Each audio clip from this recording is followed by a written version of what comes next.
Au large de Djibouti, en pleine mer Rouge, le porte-avions Charles de Gaulle entame son retour à la base de Toulon. Après 3 mois et demi de mer, la mission Agapante 06 s'achève pour les 2000 membres de l'équipage. Fleuron de la Marine nationale, le Charles de Gaulle est un bâtiment de 40 000 tonnes, 260 mètres de long sur 65 de large, le tout propulsé par 2 chaudières nucléaires. Un système unique qui permet à la fois une grande autonomie en opération et une vitesse maximale de 27 nœuds. On a fait une mission donc, pendant 3 mois et demi, essentiellement en océan Indien, avec en gros 3 objectifs principaux. Le premier, c'est d'abord de participer aux opérations de la coalition en Afghanistan, hein, toujours dans la longue traque contre les talibans. Ça, c'est la première partie la plus emblématique. C'est celle qui nous a conduit à voler pendant presque 1 mois sur l'Afghanistan et en soutien donc des forces à terre, et en particulier des forces françaises à terre et des forces spéciales françaises tout particulièrement. Bon, le deuxième aspect, c'est d'entraîner les bateaux, d'entraîner le porte-avions, les avions. Et puis il y a un aspect aussi particulièrement important, c'est d'entretenir les relations internationales, les relations diplomatiques et les relations militaires. Oui, je t'écoute, directeur 5. Attends 5 minutes, je vais te dire.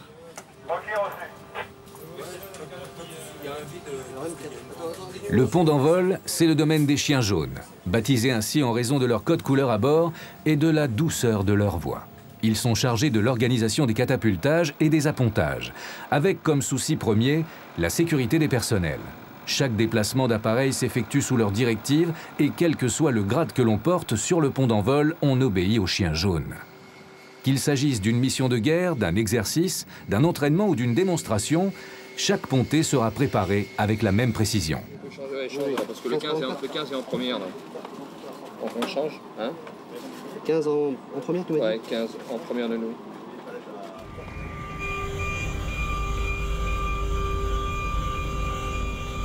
Donc le bateau est organisé effectivement de manière assez pyramidale. C'est-à-dire qu'on a tout ce qui est mis en œuvre du bateau va avoir pour finalité la préparation de la coque pour le catapultage. Il y a en plus l'équivalent du système technique d'une base aérienne. Donc ce sont tous les mécaniciens qui travaillent dans le hangar, les responsables de tests, d'ateliers pour la confection de pièces, qui travaillent donc effectivement dans la finalité des avions.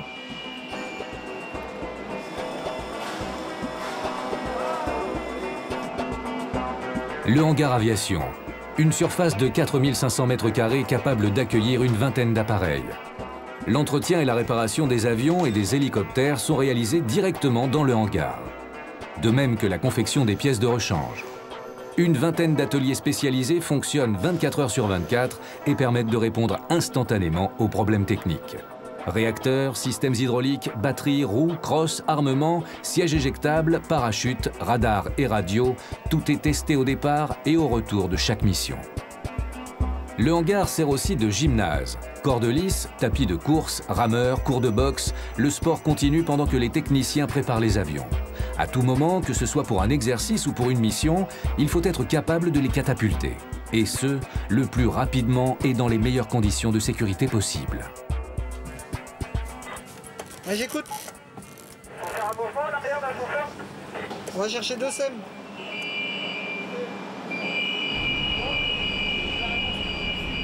Lorsqu'on se déploie comme ça en océan Indien, on a un groupe aérien qu'on doit entraîner puisque tous les jours ils volent. Donc on essaie à chaque fois qu'on transite au large d'un pays qui possède une armée de l'air ou une aéronavale, on essaie d'organiser l'exercice avec eux.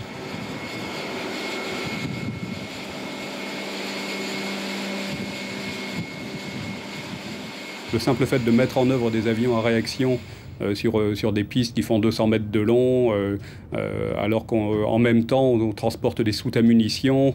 Bon, c'est quelque chose de délicat, c'est quelque chose qui demande un entraînement précis. Et donc dès l'entraînement, cette petite tension existe. Et tout est fait pour que justement, au moment où on bascule en opération, eh bien, on le fasse quasiment sans s'en rendre compte. Le SEM 61 et qui viendra de l'avant à descendre. Le Merlin, il pose, il prend un stick. Essayez de mettre l'appareil dans les 2 rafales. Oui, stand-by, stand-by. Oui, c'est parti. Oui, c'est parti.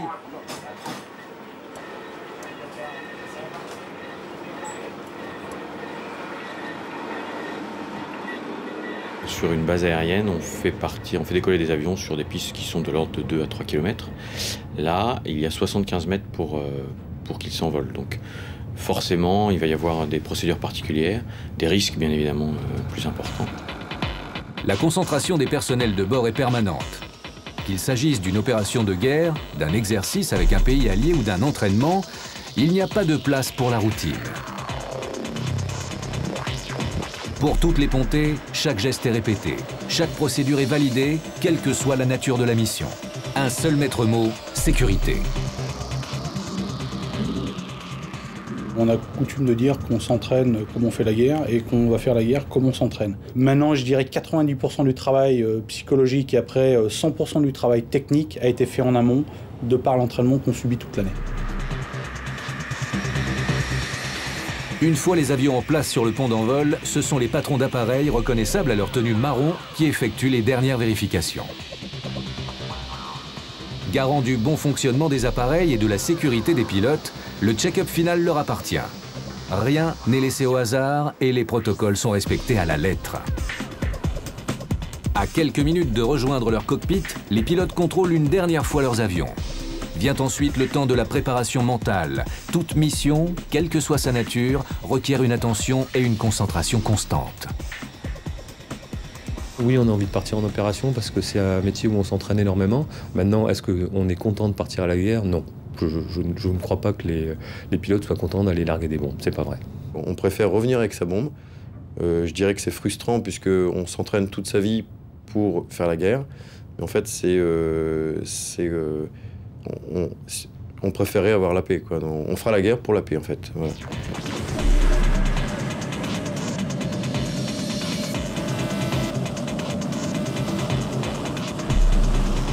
La guerre telle que l'ont connue nos anciens, où en gros on vient avec des tonnes de bombes qu'on tire sur une vaste zone. Maintenant, ça, c'est complètement dépassé. L'avion de combat n'est pas que là maintenant pour délivrer de l'armement meurtrier. Il peut servir à des tas d'autres choses. La nature des conflits évolue depuis l'effondrement du bloc soviétique. Les missions opérationnelles des pilotes changent donc, elles aussi. Désormais, c'est le renseignement qui prime. Mission de reconnaissance, prise de vue aérienne, mais également soutien des troupes alliées au sol. Les avions de combat français participent activement aux forces de la coalition.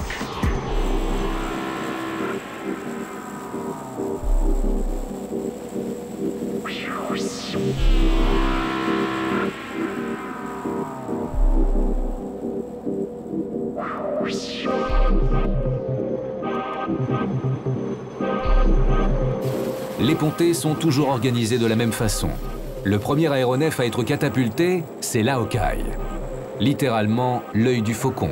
Avion radar de fabrication américaine, cette dernière version incorpore les innovations indispensables à la guerre moderne. À son bord, des systèmes sophistiqués de détection, d'identification et de poursuite de cibles. Et si l'Hawkeye décolle le premier, c'est pour sécuriser la zone dans laquelle les avions de chasse vont évoluer. Avec son radar à grand rayon d'action et son système de communication, il est en mesure de détecter toute présence ennemie.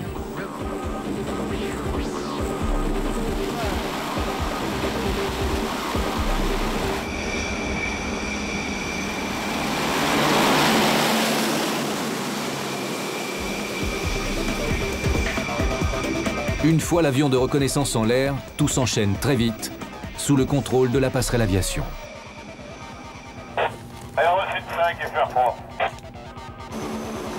L'hélicoptère de secours restant stationnaire à bâbord et les chasseurs prennent place sur la catapulte. Les Rafales sont les premiers à partir. Véritable fleuron de l'aéronautique française, le Rafale combine plusieurs types d'appareils en un seul. Capable de missions d'interception aérienne comme d'attaque au sol, cet avion est actuellement sans équivalent au monde. Il a été conçu dès l'origine pour opérer aussi bien à partir de la terre que du porte-avions. Et pour la première fois, la totalité des Rafales marines, soit 9 appareils, étaient mobilisés pour cette mission au large de l'Afghanistan. Un avion toutes les 2 minutes, c'est le rythme du catapultage. Et pour propulser les avions, de la vapeur d'eau sous pression fournie par les réacteurs nucléaires du porte-avions.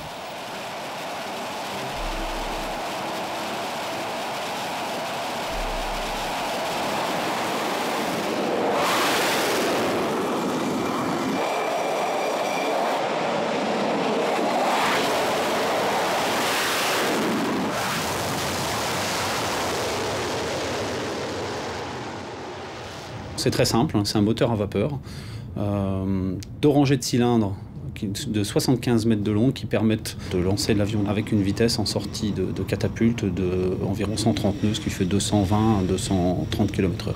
Pour schématiser, on fait de l'horlogerie fine avec de la mécanique agricole.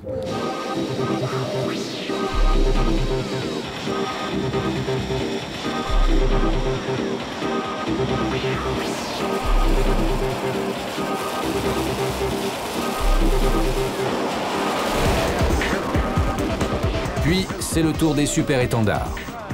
Avion d'assaut, de reconnaissance et bombardier, le super-étendard constitue depuis près de 30 ans la force de frappe de la chasse embarquée.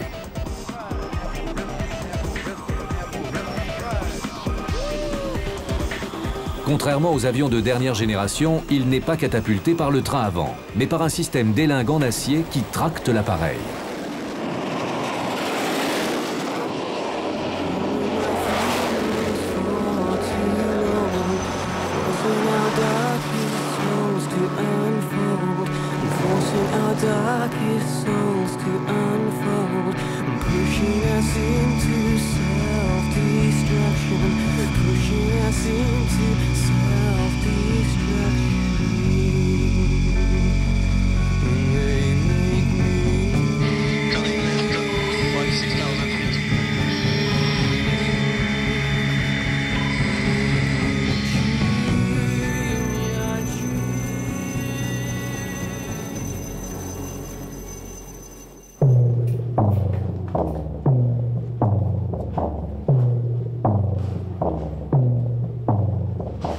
Personnes, ça fait un petit village, donc avec les petites difficultés qu'il peut y avoir de voisinage, de bonne entente, de situation de proximité, puisque le bateau peut naviguer pendant plusieurs mois, comme ça vient d'être le cas avec les gens qui sont un peu les uns sur les autres et pas beaucoup de contact avec l'extérieur.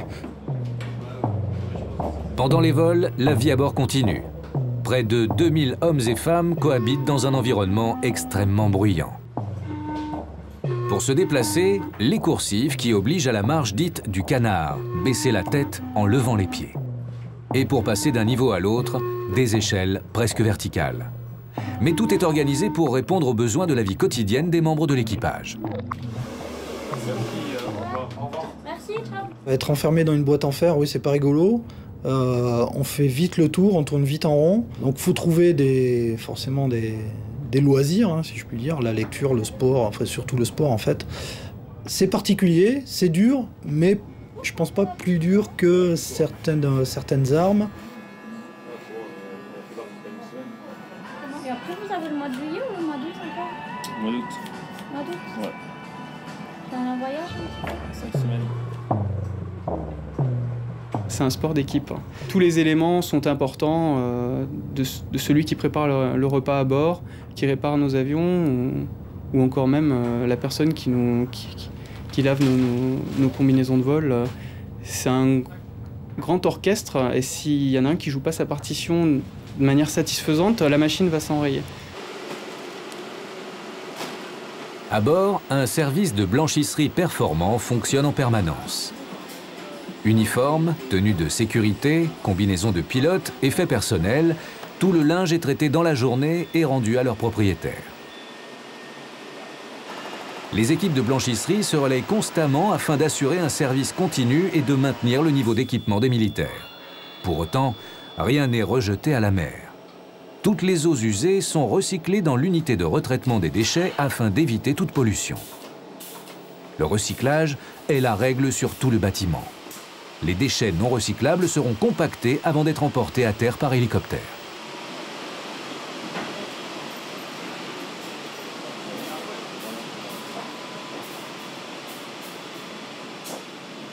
Rentrer dans la marine, c'est quelque part d'aller au fond de soi-même, hein, d'aller rechercher des ressources souvent insoupçonnées, aussi bien au point de vue humain qu'au point de vue technique. C'est une diversité énorme de travail, donc je pense qu'il y en a pour tous les goûts et pour toutes les envies. Il y a la place pour tout le monde. On peut très bien rentrer matelot et finir amiral. On a des exemples. Bien sûr, c'est un bateau comme les autres, sinon c'est un bateau qui est à propulsion nucléaire, donc avec une petite dimension supplémentaire, puisque le commandant est exploitant, comme on dit, de deux petites centrales nucléaires qui servent à sa propulsion. Pour propulser les 40 000 tonnes du porte-avions, 2 chaufferies nucléaires capables de développer une puissance de près de 80 000 chevaux. L'équivalent de 2 centrales nucléaires terrestres. Une puissance phénoménale qui autorise une vitesse de croisière de 27 nœuds et qui permet le catapultage et l'appontage des avions en toute situation. Alors, nous sommes réglés à 40 tours. La vic est fermée, le bypass vic est ouvert. Tous les groupes de conduite sont en MCND. La régule du niveau condenseur du TA21 est sur RGT. 50 tours. 50 tours demandés. 50 tours. Okay. La propulsion nucléaire procure des avantages décisifs d'un point de vue maritime. Le porte-avions est mobile, autonome, endurant et capable de transporter plus d'équipements que n'importe quel autre bâtiment. L'absence de cheminée et de fumée facilite les activités aéronautiques et diminue la signature infrarouge. Plus furtif, plus rapide, le Charles de Gaulle peut parcourir sans logistique et sans contrainte de ravitaillement plus de 1000 km toutes les 24 heures. La passerelle navigation où se trouve le commandant est en contact constant avec la salle de propulsion nucléaire, un lien indispensable lors des opérations de catapultage et d'appontage des avions. Pendant ces 2 phases délicates, il faut obtenir une vitesse constante du vent sur le pont. Les techniciens de la salle de propulsion vont donc faire varier le rendement des moteurs afin de maintenir les 25 nœuds de vent relatifs nécessaires à la portance des avions. Côté navigation, on fait virer le bateau en fonction de l'orientation du vent. Tout se joue en quelques degrés. Grâce à un système unique de tranquillisation de la plateforme qui compense le gîte et stabilise le roulis, les appontages s'effectuent même par une mer de force 6. Une fois toutes les conditions de vitesse et de vent remplies, les avions peuvent se présenter à l'arrière du bâtiment pour apponter. La concentration est alors maximale. L'appontage est une manœuvre périlleuse, d'autant plus risquée pour des pilotes qui reviennent souvent de longues missions opérationnelles.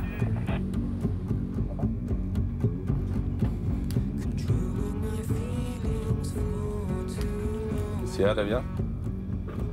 Oui. La position des 2 Hawkeye. Un vertical, l'autre à main nautique qui se rassemble et ils descendront sur elle en fait. Reçu. Dispo 1525 kg pour un chariot 25 euros. Reçu. Hello Damien. Percute et tu te présentes.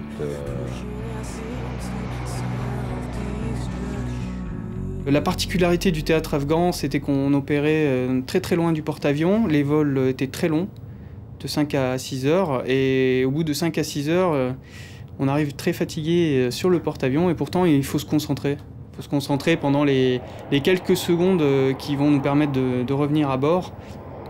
Et c'est extrêmement difficile. Pour ça, on a des officiers d'appontage qui nous surveillent, qui nous conseillent, évidemment, pour apponter dans les meilleures conditions possibles. Et dans les meilleures conditions, surtout de sécurité.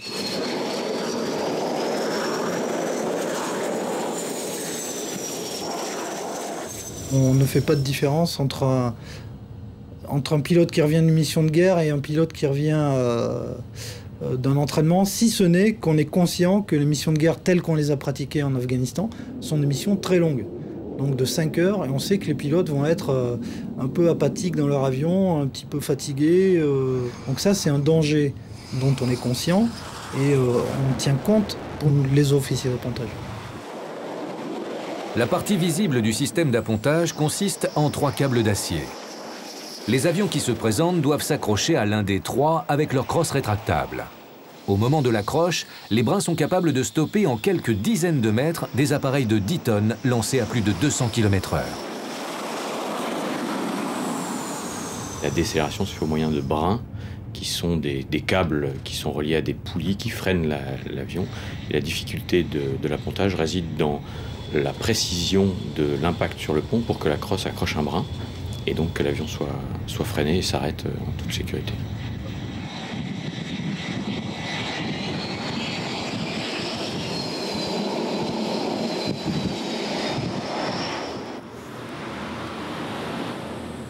C'est Damien. Les Hawkeye en sont où? La position est là, oui.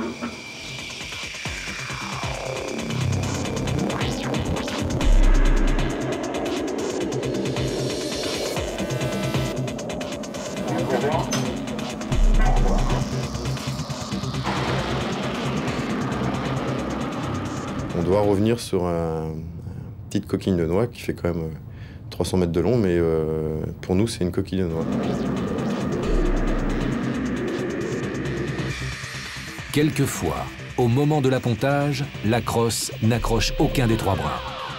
Les pilotes effectuent ce qu'on appelle dans leur jargon des bolteurs.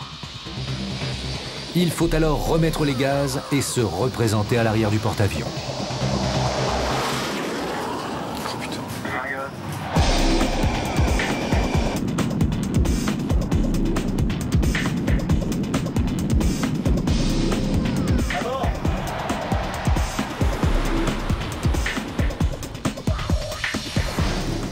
Ça progresse.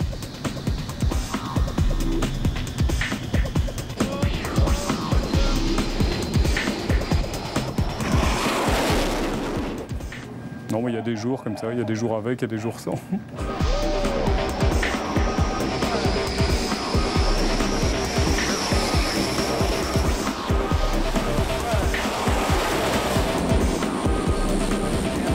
Premiers à être catapultés, les avions radars sont les derniers à apponter. Une fois sur le pont d'envol, les appareils sont transférés dans le hangar aviation par les 2 ascenseurs latéraux capables chacun de soulever 36 tonnes.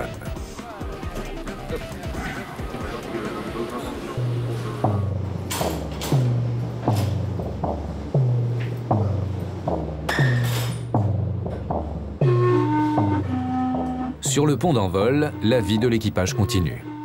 On s'affaire dans les coursifs pour prendre son quart et les responsables de la cambuse gèrent les stocks pour les repas. En mission, avec 120 tonnes de vivres, le porte-avions peut maintenir son autonomie alimentaire pendant 45 jours.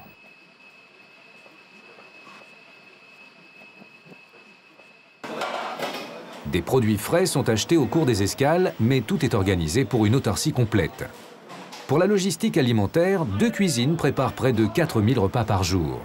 Et que l'on soit officier supérieur ou simple matelot, ce sont les mêmes ingrédients pour tout le monde. Seule la façon de les préparer change. Il y a le moral des troupes, effectivement, ça passe, alors ça c'est un petit peu à tous les échelons, hein, même les plus anciens, ça passe par des moments de blues où on en a marre, on a besoin de réconfort, on a des moments de doute, on a besoin de parler avec quelqu'un d'autre finalement que quelqu'un qu'on croise toute la journée.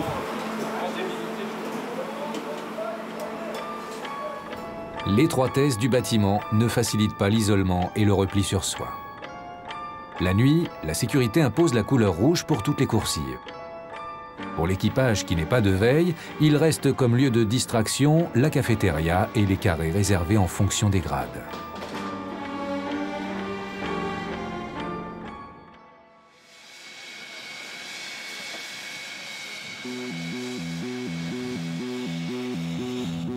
Dès l'aube, les techniciens des installations aviation essayent tous leurs équipements. Lampes de signalisation, déflecteurs de sécurité et catapultes sont systématiquement testés avant chaque pontée. Pour chacune des buses en acier chargées de tracter les avions et de les propulser en 75 mètres à plus de 275 km/h, c'est également un tour de chauffe. Les techniciens répètent les procédures de remplacement des buses afin d'anticiper le moindre problème technique. Une seule obsession, toujours la même, la sécurité des personnels et du matériel.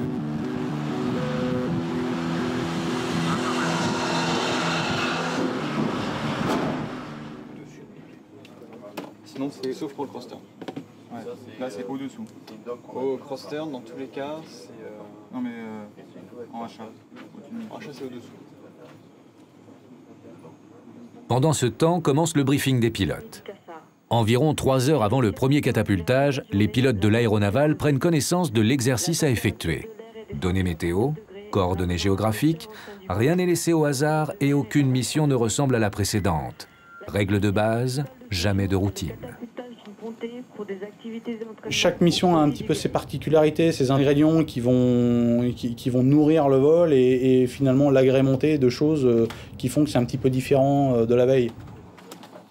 Avant la mission, chaque pilote sacrifie à son petit rituel. Il leur faut emmagasiner une multitude d'informations et mémoriser de nombreux paramètres. C'est une étape millimétrée. Et quelle que soit la nature du vol du jour, il n'y a pas de place pour l'à peu près. Le hack dans 30 secondes.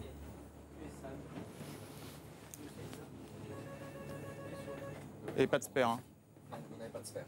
5, 4, 3, 2, 1. Hack. 9-15 local. La mission, man à 4 avions. Situation géographique, on est au milieu de la mer. Et dans notre zone, le cassard fait du tir coordonné. Voilà. Les consignes commandants nous imposent un chicken normal, 2x4 couronne 54. Bravo à 10h30, Charlie à 11h45 et la poursuite à 11h25 locale. Notre mission était d'être sur zone et le cas échéant de délivrer de l'armement à des troupes alliées qui en auraient besoin pour se sortir d'un mauvais pas, pour les aider eux-mêmes à remplir leur mission. Le show of force, c'est l'étape supplémentaire où nous descendons beaucoup plus bas, nous montrons bien davantage en étant imprévisibles, c'est-à-dire qu'on peut venir de toutes les directions à n'importe quel moment, pour montrer vraiment à nos ennemis, attention, on est vraiment là et on est en gros paré au tir.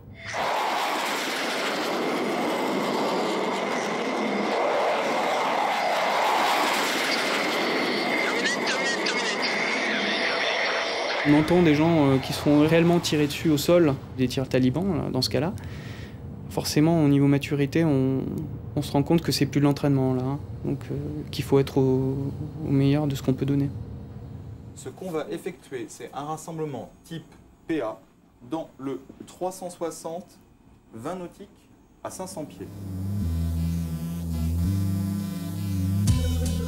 Le premier à se préparer avant tout mouvement d'appareil, c'est le plongeur de l'hélicoptère de secours. Nom de code, Pedro. L'hélicoptère et son plongeur de secours vont rester en stationnaire sur bâbord pendant toute la durée des catapultages et des appontages des avions, au cas où. Pedro, c'est un hélicoptère qui est toujours le premier en vol et le dernier posé. Il se met en l'air à chaque fois qu'un réacteur va être catapulté ou apponté pour être prêt, puisqu'ils ont à bord un plongeur, pour être prêt à récupérer l'équipage d'un Hawkeye ou juste un pilote d'avion en cas d'éjection, puisque ce sont des phases assez délicates. Des phases tellement délicates que parfois, c'est l'accident. Le catapultage, on est complètement passif. On subit en fait l'accélération. Et seulement à l'issue, eh bien, on reprend les commandes une fois que l'avion a décollé. Si le pilote reprend l'avion un peu trop tôt, eh bien, on risque d'avoir une montée en incidence. Et donc, au bout d'un moment, l'avion n'a plus assez de vitesse pour voler. Et là, c'est la catastrophe. Ce type d'accident ne s'est produit qu'une seule fois à bord. Un pilote étranger n'a pas respecté la procédure de catapultage. Il a repris trop tôt les manettes de son appareil au lieu de rester complètement passif. En quelques secondes seulement après son éjection, l'hélicoptère Pedro et son plongeur se sont portés au secours du pilote, qui en sortira indemne. À ce jour, aucun pilote français de l'aéronaval n'a commis cette erreur.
Il ne faut pas voir que le côté que plaisant, avion, etc. du métier, c'est aussi beaucoup de responsabilités, c'est aussi beaucoup de contraintes, beaucoup de sacrifices.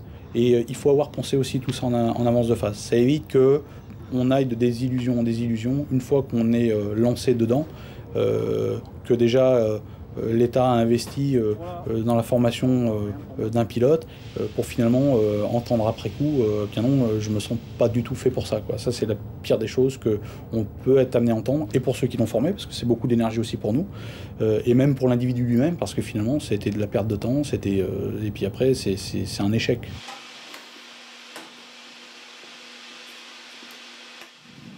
À bord, tout est mis en œuvre pour que les avions puissent être catapultés. Mais le porte-avions est avant tout un bâtiment maritime qu'il faut manœuvrer. Et sur le parcours du navire, il y a une étape délicate. Celle du passage du canal de Suez.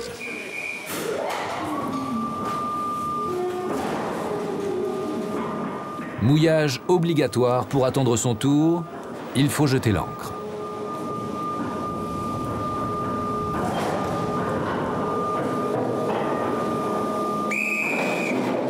Serre le frein. Desserre le frein. L'opération est des plus sensibles. Le timonier en chef, surnommé le Bosco, dirige son équipe pour la manœuvre. Chacun des maillons pèse 100 kg. Au total, c'est 40 tonnes de chaîne qui vont stabiliser le porte-avions. Et le Bosco n'obéit qu'à un seul homme, le Pacha. C'est en effet le commandant du bateau qui, depuis la passerelle navigation, donne les instructions du mouillage.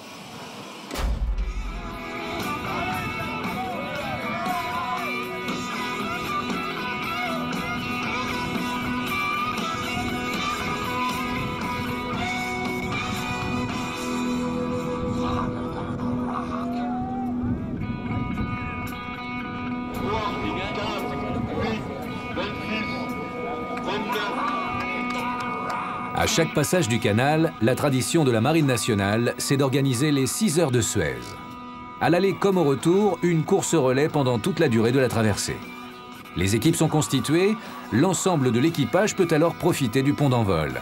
C'est l'une des rares journées de la mission où le pont est libre. C'est surtout l'une des rares journées où tous ceux qui vivent constamment dans la coque peuvent prendre l'air.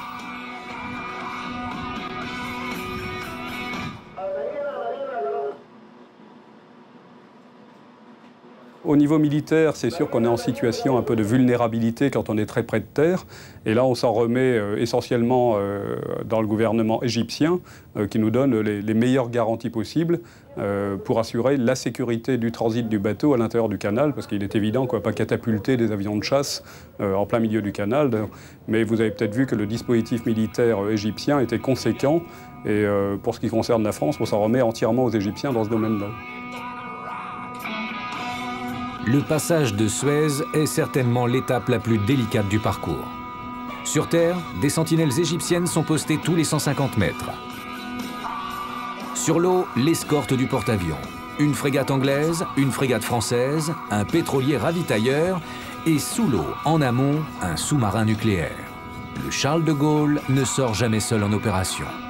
C'est une task force internationale qui se déplace, protégée par les navettes rapides des autorités égyptiennes pendant toute la traversée du canal.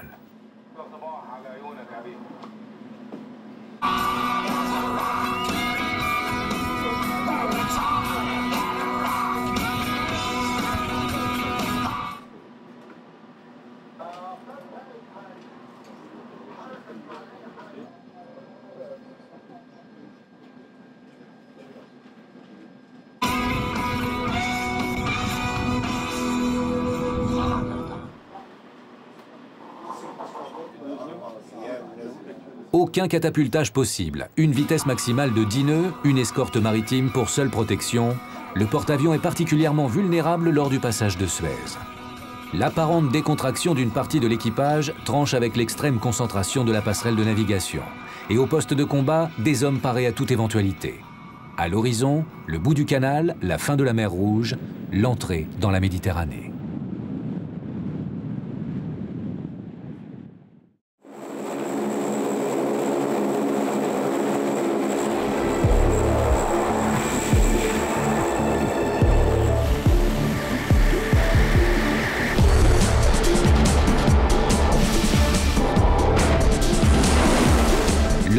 la guerre moderne, c'est le renseignement.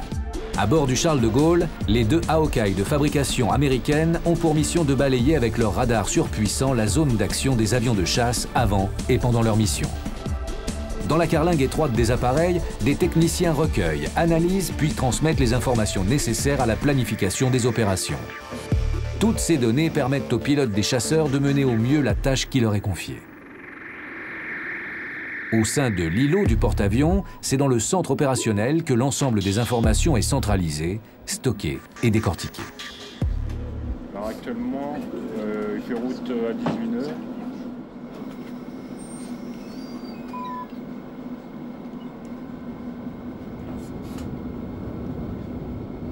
On prend en compte toutes les menaces, ça va être aussi bien une menace aérienne, de système d'armes solaires, aussi bien fixe que portable, comme ça va être la menace aussi mine, tout ce qui est terre, puisque là, si on imagine un pilote qui a un problème moteur ou n'importe quoi, qu'il doit s'éjecter, on va lui conseiller, si c'est le cas, de ne pas s'éjecter dans une zone où il y a des mines, où il y a des troupes ennemies.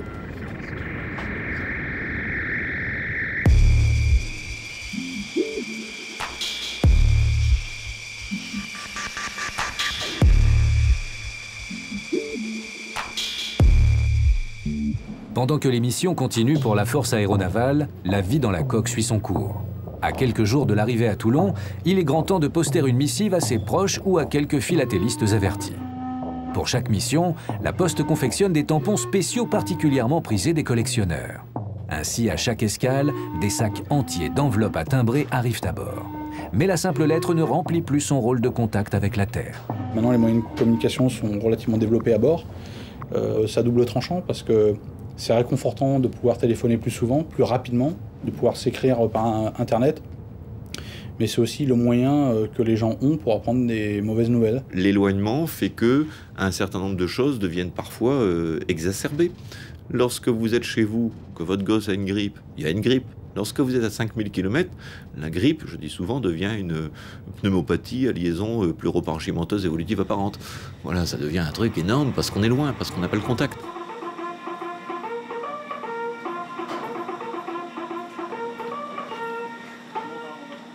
L'attitude de marin, c'est qu'on a un mal fou à l'extérieur à dire ce que l'on vit. Moi, j'ai souvent entendu de mes amis, de ma famille, me dire « Tu racontes pas ce que tu vis dans le bateau ».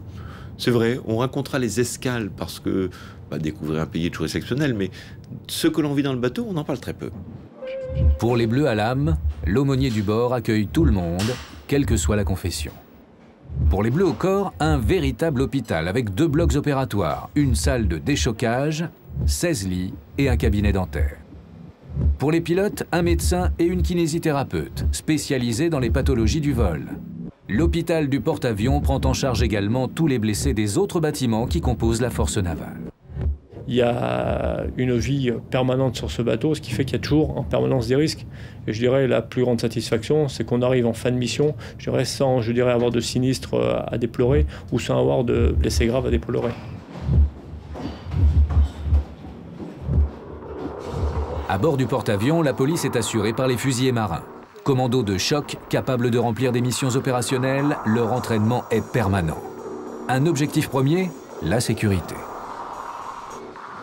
Si les gens sombrent dans la routine, ils ne font plus forcément attention à ce qu'ils font et ça les conduit inévitablement, par inattention, à prendre des risques.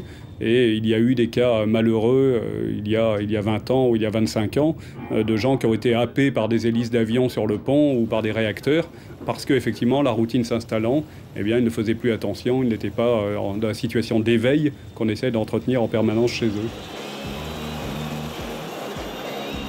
Alors qu'une équipe de fusiliers marins embarque à bord d'un hélicoptère de la Royal Navy pour un exercice de corde lisse sur la frégate anglaise, une autre organise une séance d'entraînement au tir. Dans la marine, personne ne se contente d'une seule fonction. On est pilote, timonier, mécanicien, cuisinier, pompier ou officier de renseignement, mais on demeure avant tout un militaire. Il faut donc savoir manier les armes à feu et être paré à toute éventualité en cas d'appel au combat. Les ascenseurs latéraux du hangar aviation se transforment alors en véritable champ de tir afin de maintenir à niveau l'ensemble des marins de l'équipage.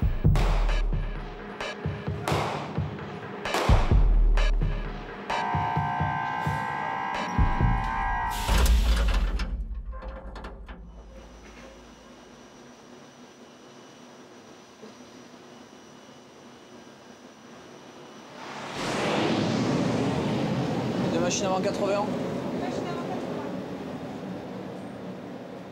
De nuit, les changements se voient beaucoup plus tardivement. Et on a un petit peu l'impression de se jeter dans le noir sur le pont, alors que de jour, on a peut-être une fausse impression de maîtriser un peu plus.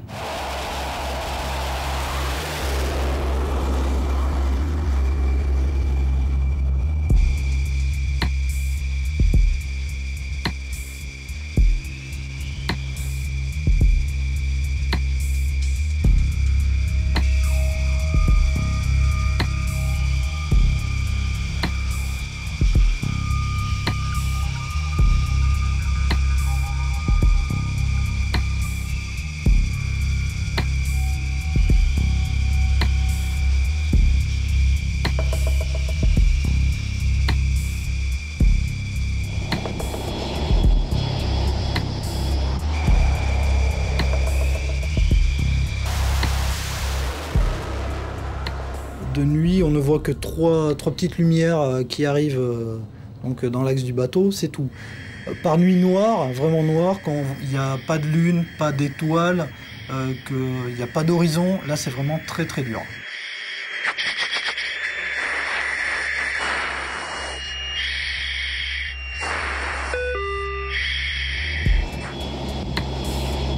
En nocturne, les pilotes s'en remettent complètement aux officiers d'appontage. Eux seuls peuvent ordonner la remise des gaz s'ils jugent que l'avion est mal présenté.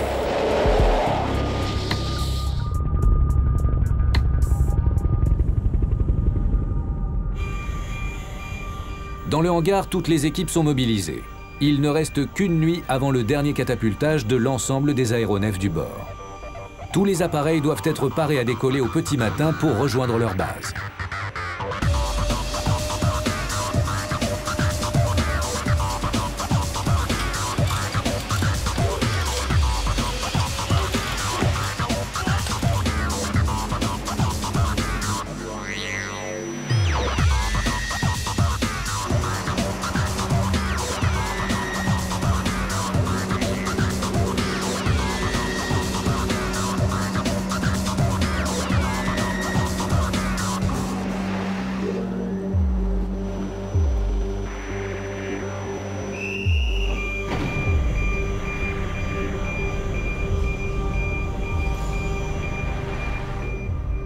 Alerte bombardier sur tribord. Alerte bombardier sur tribord. Le personnel se replie sur bâbord. Gants, cagoule, lunettes à poste.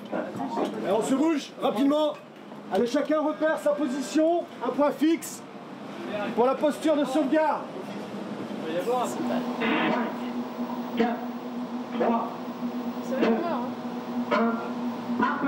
En faisant des exercices, je dirais, différenciés sur des thèmes différents, en provoquant des scénarios différents pour amener les gens à réfléchir et à changer leur façon de travail pour s'adapter. Le sinistre est jamais le même. Il faut que les gens apprennent, je dirais, à réagir en fonction de l'évolution d'un sinistre. Il ne faut pas rester dans un modèle stéréotypé. Et bien, essayer de changer au maximum de modèles et pousser les gens, je dirais, à avoir ce sens critique pour pouvoir en permanence s'adapter aux événements. Le commandant est en train de reprendre doucement conscience. Par ailleurs, on a préparé l'échelle de pilote pour les mouvements de personnel à l'extérieur. Enfin, est-ce qu'on peut faire un point sur les capacités opérationnelles entravant la mise en œuvre de la pontée de midi? À quelques heures de l'arrivée à Toulon, l'entraînement continue. 16 roquettes viennent d'atteindre le porte-avions en 4 endroits différents. Les difficultés vont crescendo. Communication rompue entre les ponts, début d'incendie, commandant blessé. Oui. Éteint. Éteint, reçu, très bien. Et on continue l'évacuation des fumées par les Reçu. L'objectif prioritaire en cas d'attaque, c'est de pouvoir répondre et de défendre le porte-avions. Tout est donc mis en œuvre pour catapulter le plus rapidement possible les avions de combat. Les techniciens du pont d'envol, protégés par les pompiers, redoublent de rapidité pour désarrimer l'hélicoptère Pedro. Puis, ils placent les avions sur les catapultes. Niveau de propulsion, On a une propulsion qui nous permet de pouvoir catapulter, sachant qu'on est toujours limité au niveau d'une réfrigération de palier, mais avant 120 tours sur une ligne d'arbre, et l'autre, sur bâbord, on peut aller à 160 tours. Donc c'est une fluidité du bâtiment de 20 à 21 nœuds. Donc pour le catapultage, on peut catapulter toutes les aéronefs en toutes conditions. Le vent 9 nœuds maintenant. 9 nœuds. Pour être capable de faire des opérations dans de bonnes conditions, ça demande un énorme effort et permanent d'investissement. Il faut régulièrement s'entraîner à lutter contre des incendies, contre des avaries de combat, et que c'est ça qui fait que le bateau est apte à conduire des opérations.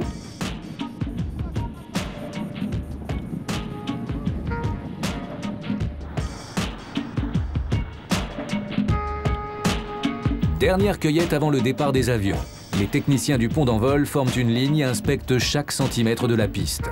Un morceau de bois ou un éclat de métal dans un réacteur et c'est la catastrophe. Dans la coque, on s'affaire aussi. Nettoyage, comme tous les jours. Mais aujourd'hui, c'est un jour un peu particulier. Toulon n'est plus très loin. On a célébré la fin de mission et les avions quittent le navire. Tout le monde est prêt pour la prochaine mission.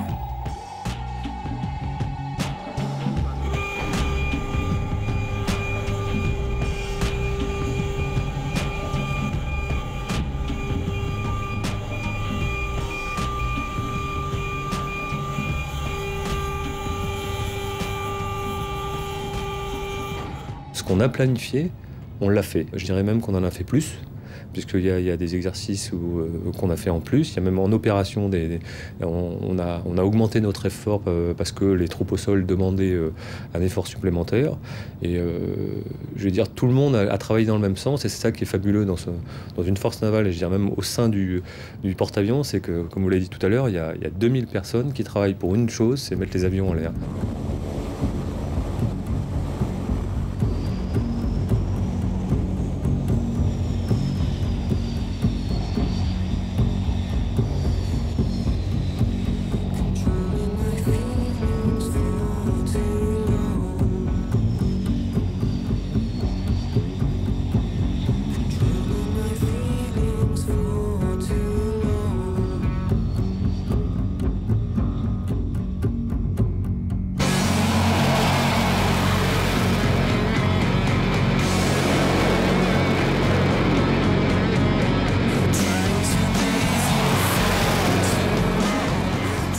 C'est un chef-d'œuvre technologique, parce que concilier une centrale nucléaire, un aéroport et la vie de 1800 personnes, le tout en 275 mètres, bah c'est pas donné à n'importe quel pays d'avoir un bateau comme ça.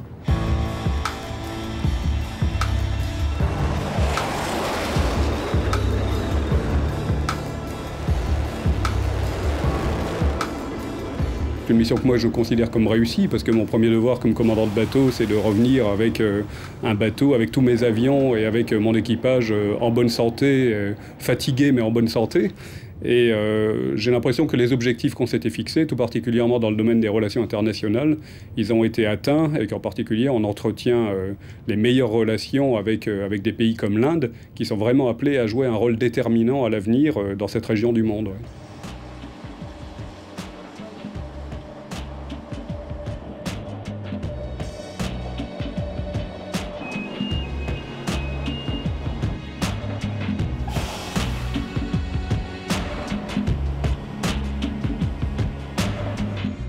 J'ai été étonné de la qualité des gens que j'ai rencontrés.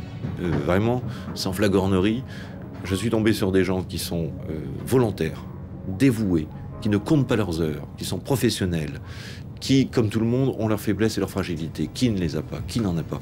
Mais, je le dis souvent et vraiment avec cœur, je suis fier d'être marin et fier d'être marin dans la Marine nationale et fier de la Marine nationale.